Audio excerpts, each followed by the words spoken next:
Hi ఎట్లున్నాయి వస్తున్నాం మీరు ఎట్లా కామెంట్ చేయరు. ఇట్లా ముసలిలో వేసుకునే బ్లౌజులు ఉంటాయి కదా రవి అంటే ఇట్లా కట్టుకుంటారు వాళ్ళు. ఆ టైప్ బ్లౌజ్ స్టిచ్ చేస్తారు అనమాట.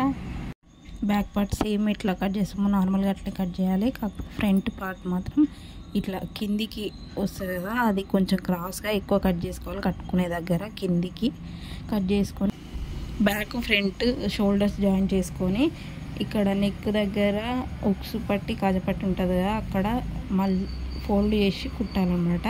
కాకపోతే నెక్కు నెక్ పట్టి కూడా వేసుకొని హెమ్మింగ్ చేయొచ్చు. నేనైతే ఇక్కడ ఇట్లా ఫోల్డ్ చేసిన, నార్మల్ బ్లౌజే కదా అని చేసి ఇట్లా స్టిచ్ చేసుకున్నాక దాని కింది పార్ట్ ఉంటుంది కదా బ్యాక్ సైడ్ ఫిల్ట్లు పెట్టుకొని నడుము పట్టి వేసి పెట్టుకొని ఫ్రంట్ సైడ్ అయితే షేప్ పట్టిలు అవేవి ఉండవు అనమాట. ఈజీ అనమాట బ్లౌజ్. ఒకసారి ట్రై చేయండి. దానికి హ్యాండ్స్ వేసుకొని సైడ్స్ వేసుకుంటే బ్లౌజ్ రెడీ అవుతుంది అనమాట. ఉక్స్ కూడా ఉండవు. మంచి ఈజీ బ్లౌజ్. ఒకవేళ ఎవరికైనా రాకపోతే ట్రై చేయండి. చాలా ఈజీ ప్రాసెస్. నచ్చితే లైక్ చేయండి, షేర్ చేయండి, సబ్స్క్రైబ్ చేసుకోండి.